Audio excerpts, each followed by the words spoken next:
perempuan yang kemudian menutup auratnya rapat-rapat malah yang sering jadi korban ketimbang perempuan di luar sana yang misalnya hanya memakai bikini tetapi jarang terjadi hal-hal seperti itu.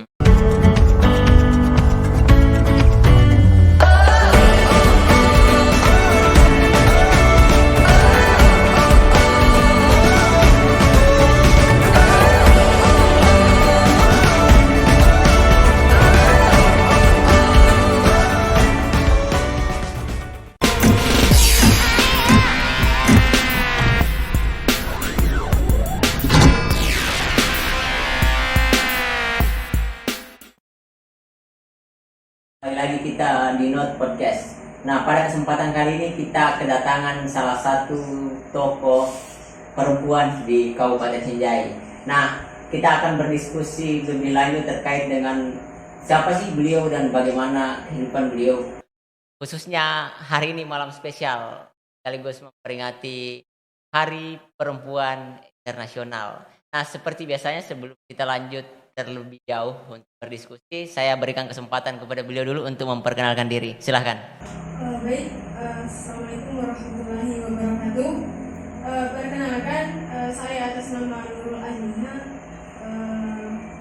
dari Komisariat Seni Ma'arif Cabang Sinjai.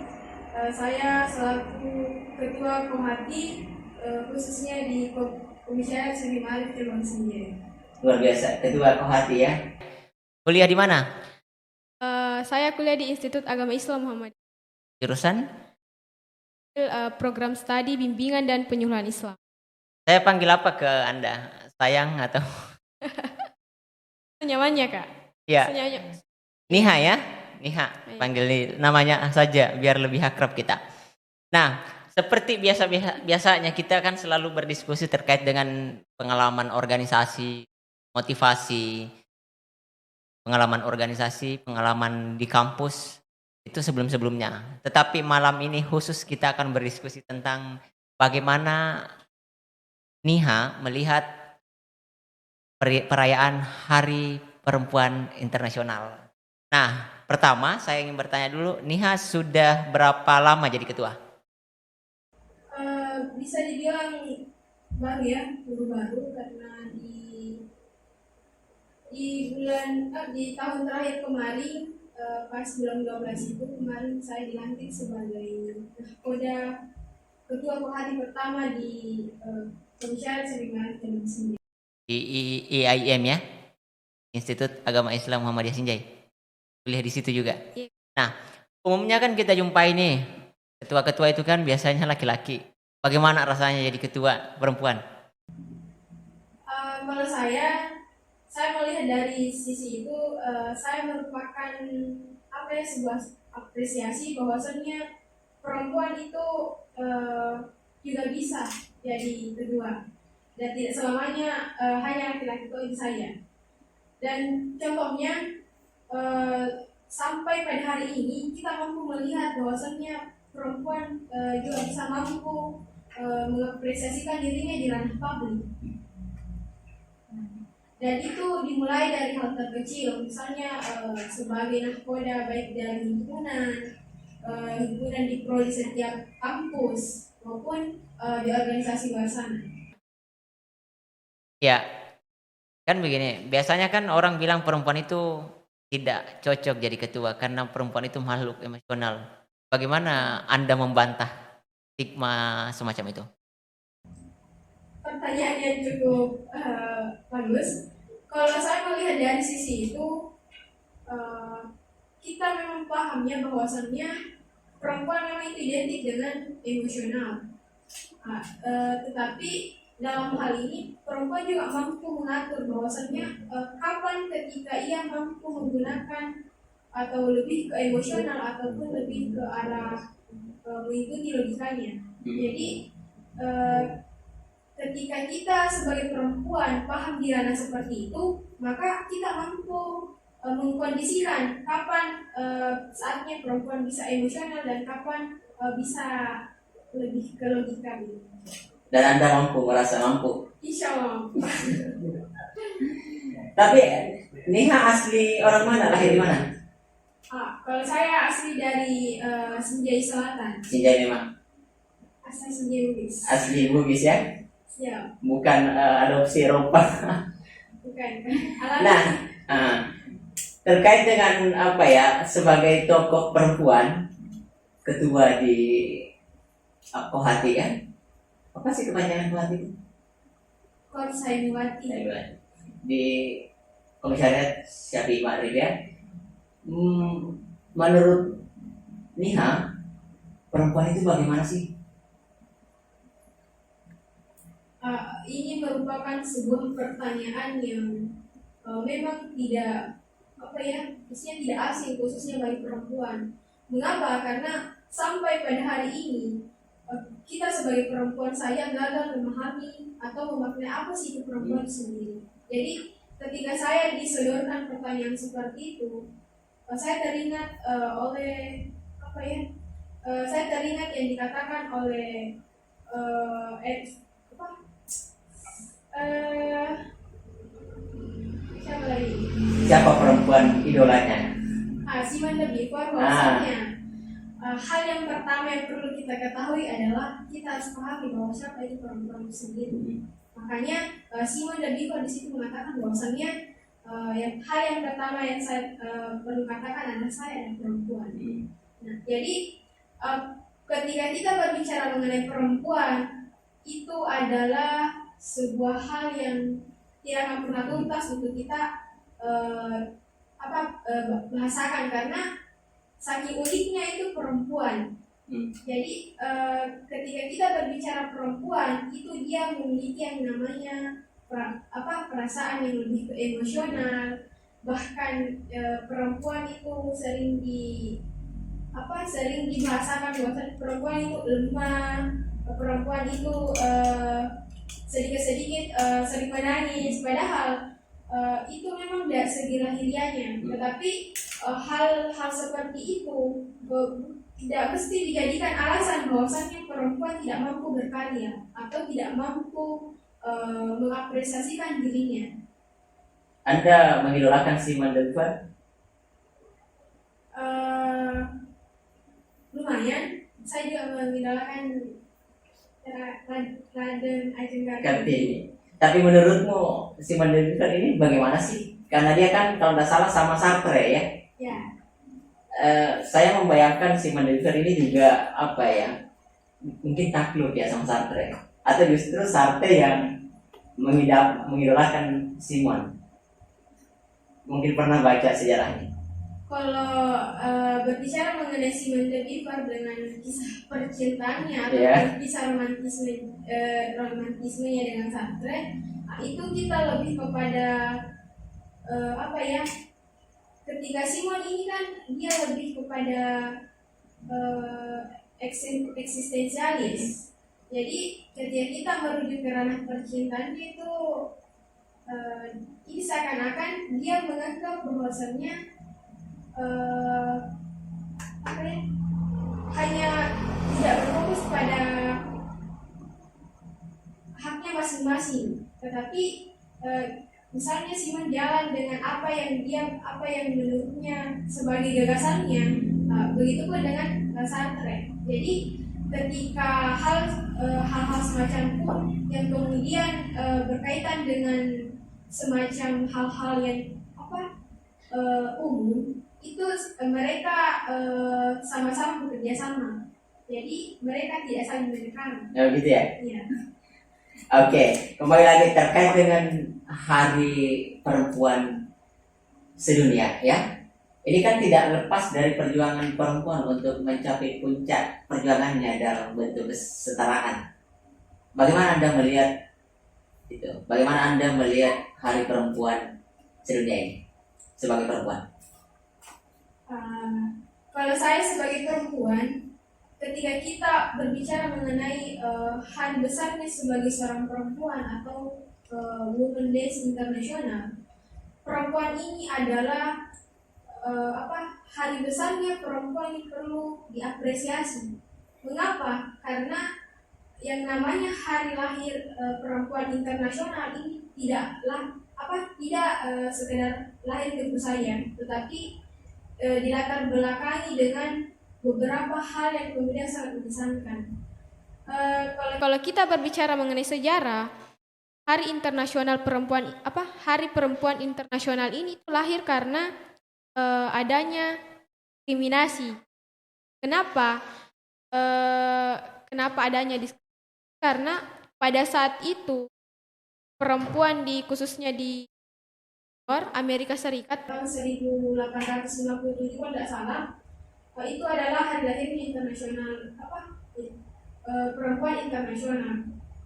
Karena pada saat itu keadaan khususnya perempuan di ranah buruh pada saat itu mengalami kerenggangan antara kaum perempuan buruh dan kaum lelaki buruh.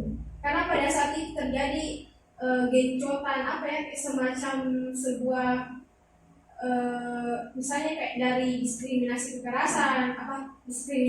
baik dari kekerasan maupun dari segi upah ya, karena pada saat itu upahnya buruh antara perempuan dan laki-laki itu tidak setara, dalam artian lebih tinggi antara upahnya laki-laki daripada perempuan. Makanya pada saat itu buruh perempuan di sana melakukan yang namanya aksi atau demo untuk kemudian bagaimana mensejajarkan antara buruh perempuan dan buruh laki-laki di negara itu. Tapi memang kalau kita lihat sejarah dari dulu kan dari Yunani kuno, kalau kita lihat misalnya bagaimana Plato, Socrates, Aristoteles, itu kan memang menganggap perempuan bahwa perempuan itu, ada yang mengatakan perempuan itu tidak punya hak suara, ada yang mengatakan bahwa entah Plato atau Socrates yang pernah mengatakan bahwa perempuan itu adalah bayi yang bertubuh besar.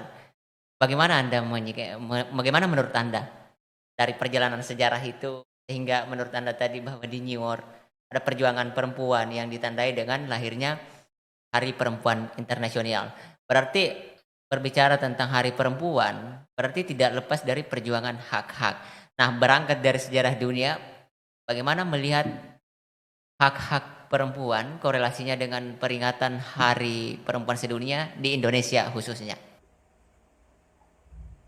Ketika kita berbicara mengenai haknya perempuan khususnya di Indonesia pada hari ini, bisa dibilang sudah mulai terbuka ya, khususnya di ranah publik itu sendiri, karena kita tidak bisa menutup mata bahwasannya pada hari ini kita bisa menyaksikan bahwasannya perempuan bisa diberikan sekitar 30% lah ruang untuk kemudian Di parlemen.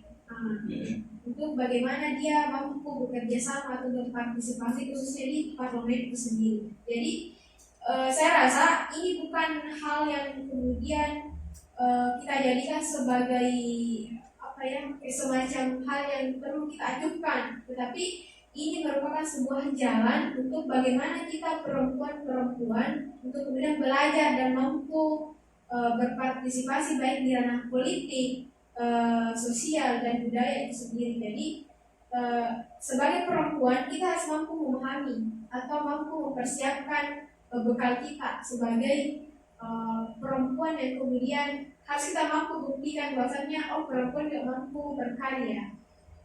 Iya, umumnya kan perempuan secara umum khususnya lebih spesifik di Kabupaten Sinjai, bahwa stigma sebagian orang bahwa perempuan itu tidak perlu sekolah tinggi-tinggi, dia kan ujung-ujungnya kembali ke ranah domestik, dapur, kasur, dan sumur.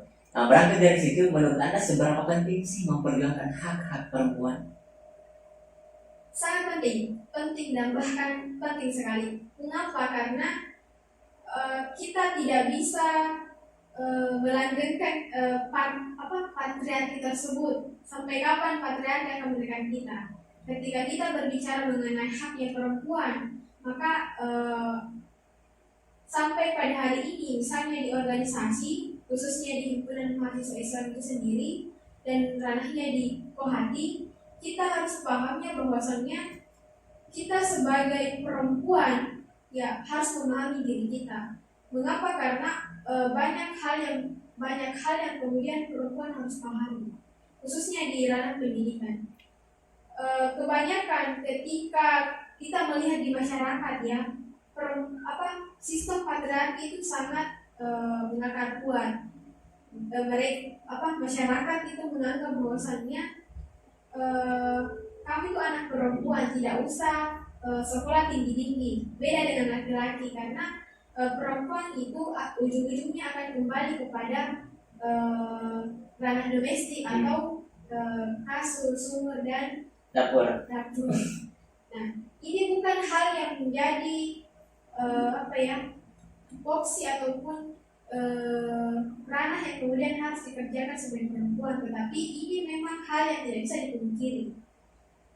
Tetapi sampai pada hari ini, saya rasa baik antara laki-laki maupun perempuan itu, kalau kita berbicara mengenai ranah domestik, sebenarnya harus bekerja sama. Bukan hanya perempuan toh saja, tetapi laki-laki juga mampu melaksanakan tugas domestik seperti itu. Tadi kan Anda bilang bahwa sekarang ruang untuk perempuan sudah sedikit terbuka. Berapa? 30% di parlemen berapa? Kurang lebih.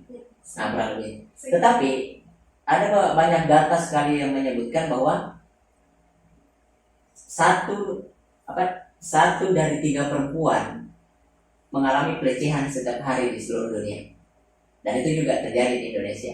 Jadi dalam artian bahwa ketika misalnya ruang demokrasi terbuka, oke, tetapi ternyata di lain sisi penegakan hukum ini tidak terlalu maksimal karena 1 dari 3 perempuan setiap hari dilecehkan.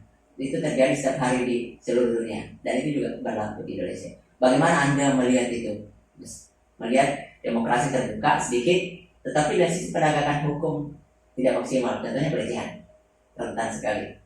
Silakan. Baik, jadi ketika kita berbicara mengenai semacam pelecehan seksual ya, yang kemudian hangat Iya, panas memang. Nah, itu kita menyoroti peraturan Permendikbudristek nomor 30 kemarin tahun 2021 ya, tidak salah. Nah, di sana mengatakan bahwasanya pemerintah ini memberikan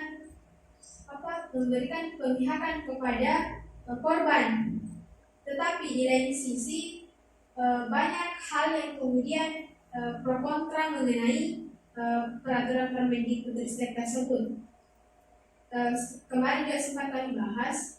Jadi ketika kita melihat perempuan pada hari ini yang kemudian pemeran utama dalam pelecehan seksual, ini sebenarnya sebuah hal yang kemudian tidak perlu kita nafikan, karena ketika kita berbicara mengenai pelecehan seksual itu pasti harus 2 subjek. Nah,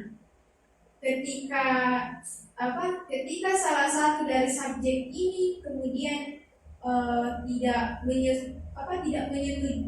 menyetujui, maka barulah lahir yang namanya pelecehan. Karena ketika kita berbicara kekerasan berarti sudah berlaku yang namanya tindakan. Nah, jadi ketika saya berbicara mengenai pelecehan seksual, ini berarti ada yang namanya faktor pemaksaan. Nah, entahkah laki-laki yang memaksa pihak perempuan atau justru perempuan yang memaksa laki-laki. Jadi menurut Anda pelecehan itu terjadi karena paksaan. Pelecehan itu adalah ketika ada unsur pemaksaan di dalamnya.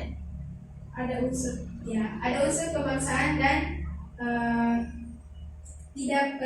ketidaksetujuan di antara salah satu pihak. Saya coba bertanya dengan memberikan satu contoh.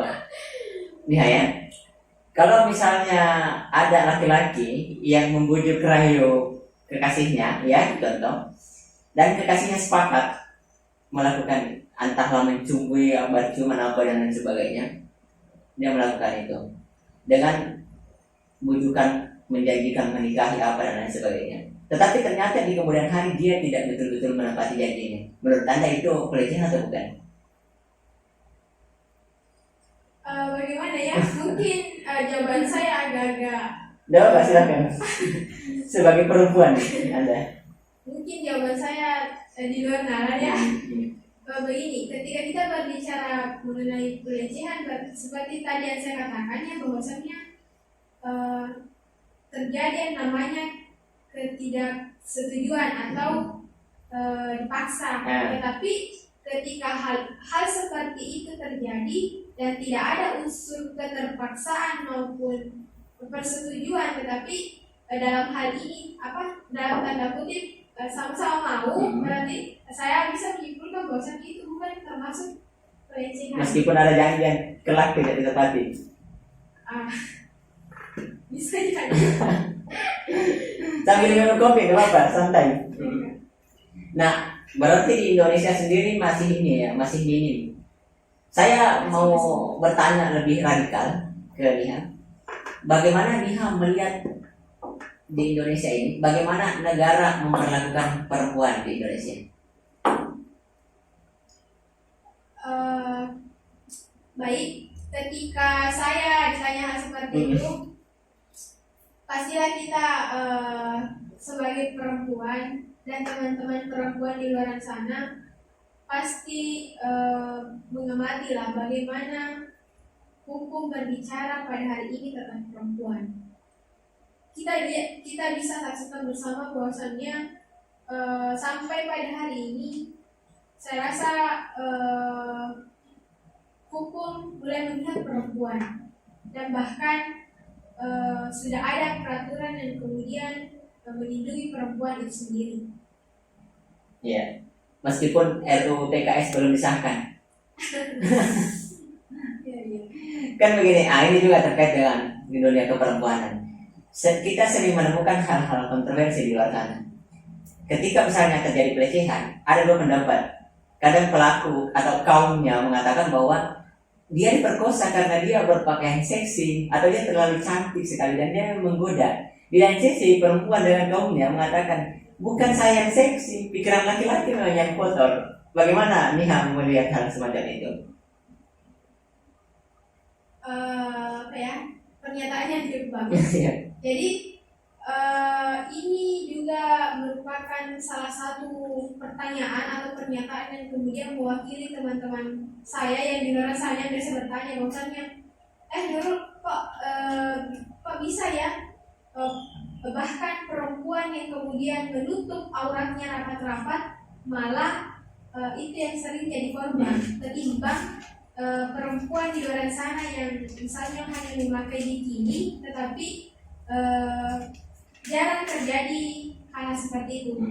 Jadi ketika kita merujuk pada pernyataan ini, saya rasa bahwasannya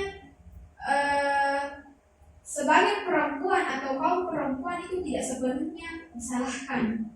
Begitupun dengan laki-laki.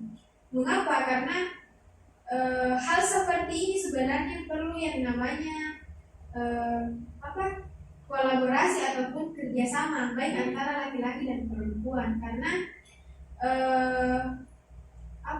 ketika kita berbicara bahwasannya seharusnya laki-laki yang menjaga otaknya, menjaga sedikit. Anda tadi kan mengatakan ketika terjadi hal seperti ini kita tidak bisa menyalahkan sepenuhnya perempuan. Itu mungkin saya sepakat dengan itu. Tapi saya sedikit penasaran, mungkin pemirsa juga penasaran terkait dengan tadi. Ketika misalnya hal seperti itu terjadi, perempuan, laki-laki tidak bisa, laki-laki yang notabene sebagai pelaku tidak bisa disalahkan sepenuhnya. Kebenarannya sedikit di mana laki-lakinya kalau melakukan hal seperti itu? Artinya kan kalau tidak bisa disalahkan sepenuhnya, artinya ada benarnya. Atau sepenuhnya salah?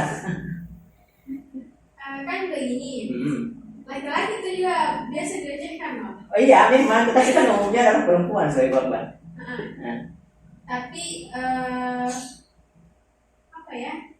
ketika laki-laki dengan perempuan misalnya semacam memiliki sebuah status atau hubungan dan salah satunya merasa dilecehkan, berarti ini kayak sebuah hal yang kemudian perlu kita pertanyakan karena ini kan dia berada di dia berada di status, berada di maksudnya ada hubungannya, tetapi kok merasa dilecehkan padahal mereka memiliki hubungan. Pasti kan ada hal-hal yang kemudian memicu hal tersebut ketika ada atau timbul yang namanya pelecehan. Nah, oke. Selanjutnya, ini kan kita masih diskusi tentang pelecehan. Salah satu penyebabnya mungkin karena perannya kesadaran laki-laki juga ya. Demikian juga mungkin perempuan untuk bagaimana menjalin komunikasi bisa saja begitu. Tetapi terlepas dari itu, kita kan di Sulawesi itu kan kental sekali dengan adat budaya tradisi. Misalnya salah satunya misalnya uang panai. Bagaimana tanggapan Anda terkait dengan itu? Apakah mahalnya uang panai ini di Sulawesi berdampak pada tingginya angka pelecehan? Wow. Pernyataannya. Berbicara mengenai uang panai, Iya. apa ya? Korelasinya dengan pelecehan ini. Jadi bagaimana sih ketika kita menghubungkan antara uang panai ini dengan pelecehan? Saya rasa ketika seorang laki-laki Yang gentle. ya, yang maksudnya merasa bahwasannya saya ini laki-laki, Iya ya. tak mungkin karena hanya uang panai itu yang membuat laki-laki itu mundur. Nah, saya rasa itu hanya berefek tidak terlalu besar efeknya ketika uang panai ini bisa menimbulkan yang namanya pelecehan. Saya rasa itu tidak terlalu ke sana karena mengapa? Karena pelecehan seksual ini itu rata-rata terjadi di kalangan pelajar, di kalangan yang dimana belum mampu memikirkan bahwasannya untuk ke arah pernikahan atau untuk ke arah mempersiapkan uang panai seperti ini. Jadi saya rasa ini tidak terlalu besar efeknya untuk ke pelecehan tersebut. Oke, kembali lagi ke kita terkait dengan pelecehan tadi. Ketika misalnya terjadi pelecehan yang dimana korbannya umumnya adalah perempuan, menurut Anda di sini siapa yang salah?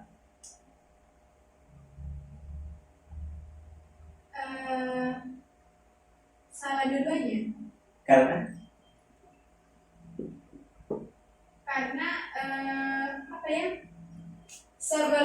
sebelum misalnya melakukan pelecehan, ya pasti ada yang namanya ketidakpersetujuan kan. Tetapi ujung-ujungnya perempuan ini melapor bahwa saya dilecehkan. Padahal pada saat terjadi pelecehan dia menikmati, dan kenapa ujungnya harus melapor begitu. Jadi hal seperti ini sebenarnya tidak hanya bilang perempuan yang disudutkan saja, tetapi salah dua-duanya. Jadi kenapa Anda menyalahkan dua-duanya? Hanya karena perempuan yang menikmati? Karena kan pelakunya dua orang.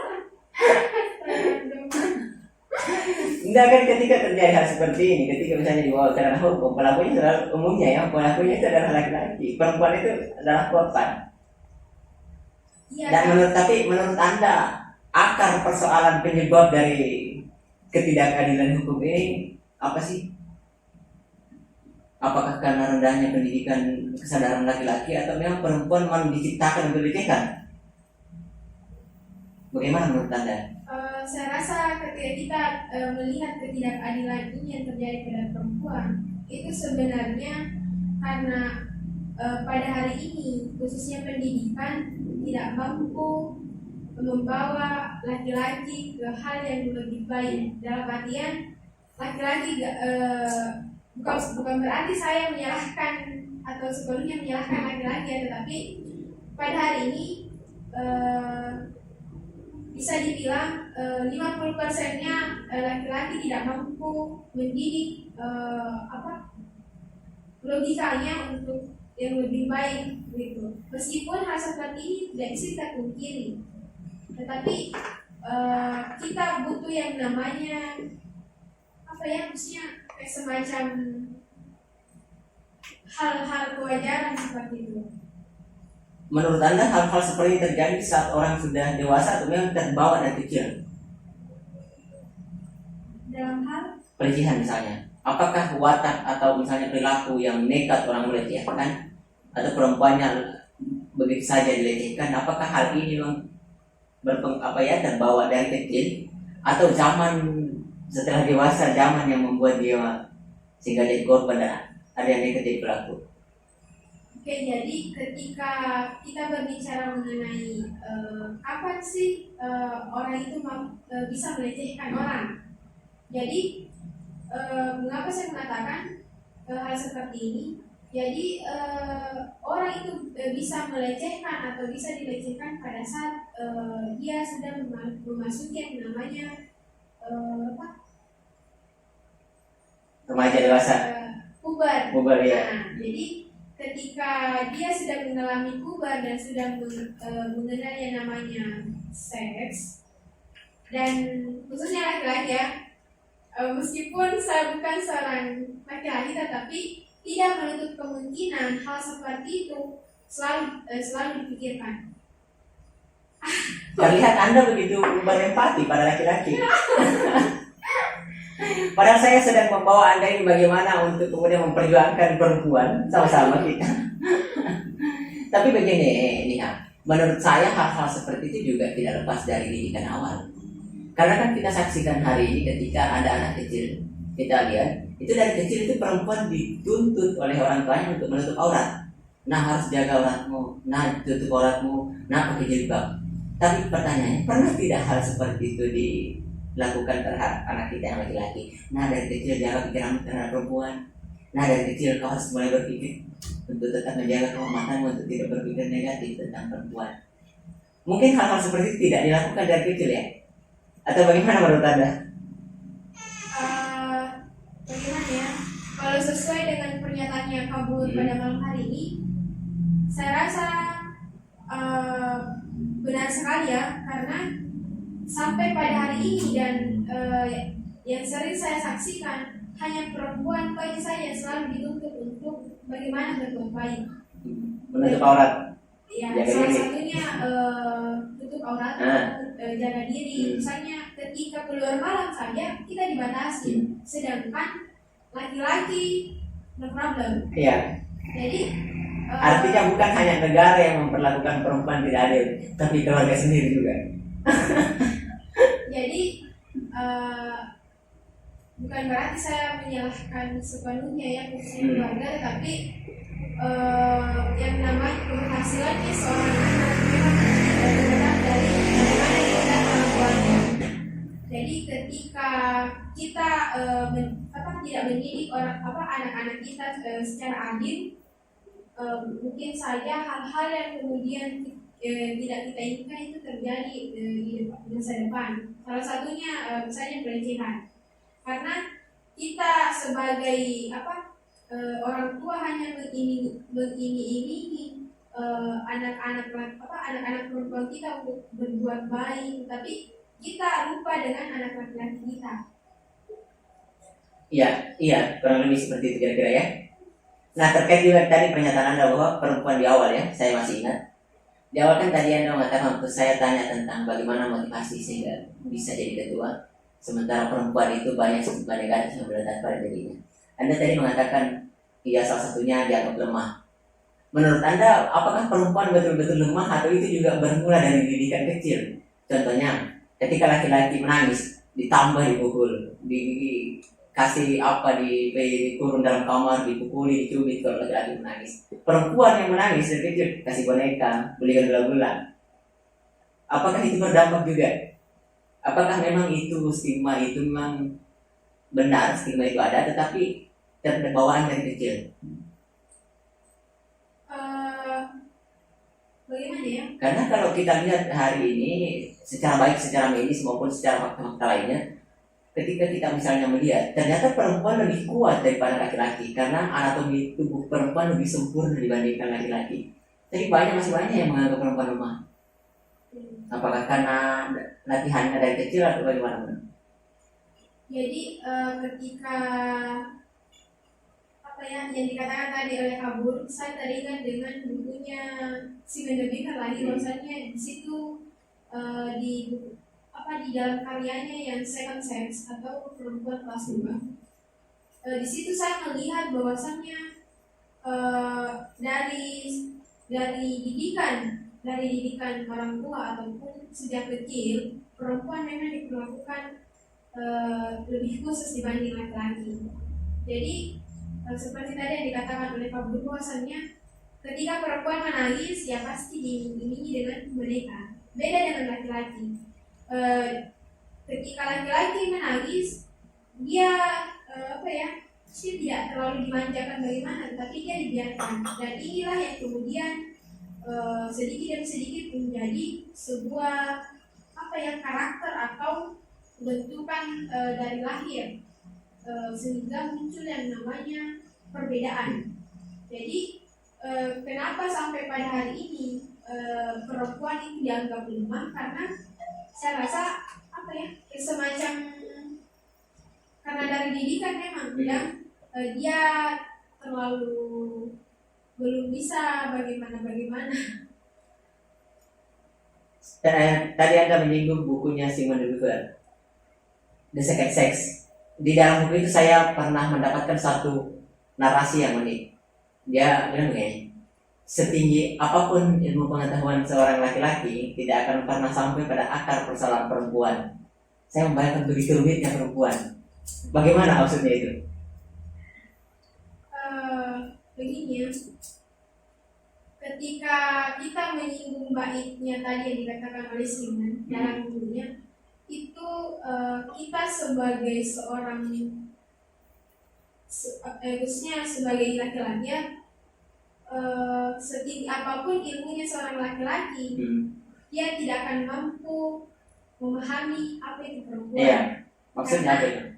Maksudnya itu karena saking uniknya itu perempuan, dan bahkan perempuan ini terlalu sulit untuk dipahami, bahkan butuh waktu yang lama.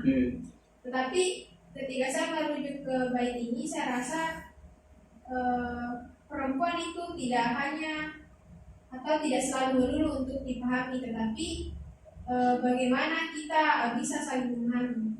Begitu. Tapi bagaimana dipahami kalau rumit? Skripsinya dulu. Dipelajari. Bahkan ada kemarin saya baca sempat viral, ada buku yang ditulis oleh perempuan di mana Mesir ya kalau tidak salah ya. Tebalnya itu 10.000 halaman, beratnya 45 kg kalau tidak salah. Judulnya itu bagaimana wanita dipahami, tebal sekali itu. Baru melihat saya tidak sanggup saya. Begitu rumitnya perempuan ternyata ya. Di balik kerumitan itu, Anda tadi bilang unik. Dan kenapa selalu seolah-olah perempuan ini menjadi objek eksploitasi ini, baik di dalam dunia ekonomi, demikian juga dalam dunia misalnya kayak eksploitasi seks begitu, soal. Bagaimana menurut Anda? Bagaimana Anda melihat perempuan dieksploitasi secara dalam bentuk ekonomi?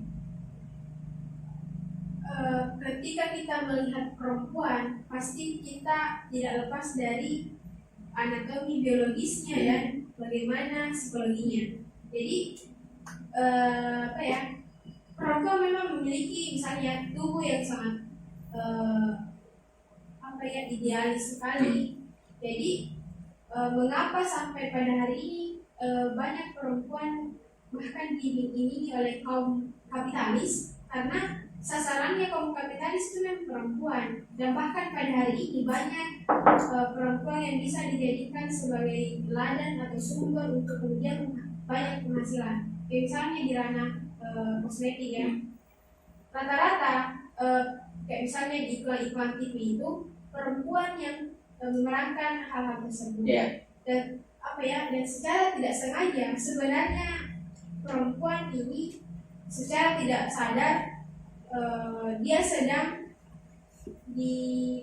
dieksploitasi. Bahkan perempuan yang kemudian jadi pemeran iklan itu menikmati ketertindasannya secara tidak sengaja. Ingin cantik pakai sapu lain. Kayak begitu ya. Tapi saya saya sering menyaksikan di lingkungan saya, beberapa teman-teman perempuan saya sering berdiskusi dengan saya terkait dengan perjuangan perempuan, tapi di lain sisi dia juga menikmati suasana seperti itu. Contohnya begini, mau kemana? Itu teman perempuan. Mau ke pasar, beli apa? Beli makeup. Kenapa? Kemarin saya ditegur, katanya saya semakin hitam sering panas matahari. Artinya apa ya? Secara tidak langsung memang selain iklan, memang perempuan ini entah laki-laki juga mungkin sama, apa ya? Atau dalam singkatnya kita terlalu banyak hidup dalam anggapan orang. Dari hal-hal seperti itulah membuat kita rentan untuk dieksploitasi. Bagaimana Anda merasakan itu, atau Anda juga menikmati suasana seperti itu? Bagaimana ya? Saya tidak bisa berkutik ini. Karena pada hati saya menikmati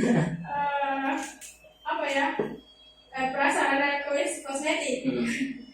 Tetapi seperti ini, perempuan memang tempatnya untuk berdandan, tetapi dalam kurung tidak terlalu berlebihan. Ya. Karena memang pada dasarnya itu perempuan suka hal-hal yang seperti itu, kayak misalnya make upnya natural ataupun tebal. Karena kita tidak bisa pungkiri bahwasanya perempuan itu suka dengan hal-hal yang indah. Jadi tidak terlalu bagaimana ketika perempuan menikmati alat-alat kosmetik, tapi ketika kita kaitkan di ranah semacam seperti tadi yang dikatakan oleh kapitalisme, bahwasanya banyak hari ini yang kemudian perempuan dikejar-kejar untuk bisa dijadikan kayak manekin seperti itu, bahkan dipamerkan tubuhnya untuk kemudian banyak menghasilkan produk-produk yang kemudian bisa eksploitasi perempuan itu sendiri. Ya. Anda sepakat ketika perempuan memperjuangkan haknya untuk setara dengan laki-laki? Kalau saya ditanya terkait hal itu, ya. Ya, sepakat. Berarti Anda sepakat dengan perjuangan feminis? Sepakat. Bagaimana Anda melihat itu? Ketika kita melihat perjuangan feminis itu sebenarnya sebenarnya sudah tidak terlalu berlaku di era sekarang, karena ketika kita melihat itu pasti muncul pernyataan bahwasannya hak seperti apa lagi yang perempuan harus aspirasikan ataupun siapa yang akan mengatakan hal seperti itu? Laki-laki. Kaum laki-laki. Enggak lah, ini dari tadi saya mau merokok. Saya tahan. Saya menghargai hakmu untuk tetap menikmati udara segar. Tidak ada. Artinya Anda sepakat ya dengan perjuangan perempuan untuk mencapai puncak kesetaraan dengan laki-laki, ya? Sepakat. Nah, karena di Indonesia masih minim, baru beberapa persen. Bukan karena. Dan itu masih di perkotaan, di desa-desa mungkin budaya ini masih membuat perempuan tersingkir dan hanya bisa di ranah domestik. Mungkin begitu juga di kampung Anda. Sangat-sangat. Ya. Oke, terakhir, Niha, apa impian terbesarmu? Baik dalam bentuk pribadi maupun sebagai ketua Kohati. Silakan. Kaitannya mengenai perempuan. Baik dalam perempuan maupun dalam kehidupan umum. Jadi ketika saya ditanya mengenai impian saya, simpel tapi rumit. Sebagai perempuan, saya hanya mau memahami bahwa saya hanya mau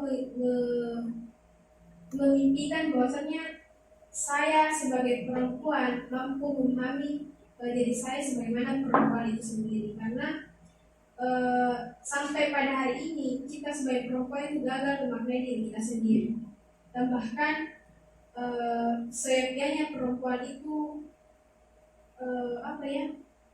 kayak semacam hanya acuh tak acuh melihat hal seperti itu. Jadi misalnya saya sebagai perempuan, saya gunakan masa muda saya untuk kemudian bagaimana terus menggali banyak informasi, khususnya memperkaya intelektual, memperkaya pengalaman, karena yang namanya kesuksesan itu tidak diraih secara instan, tetapi butuh yang namanya perjuangan.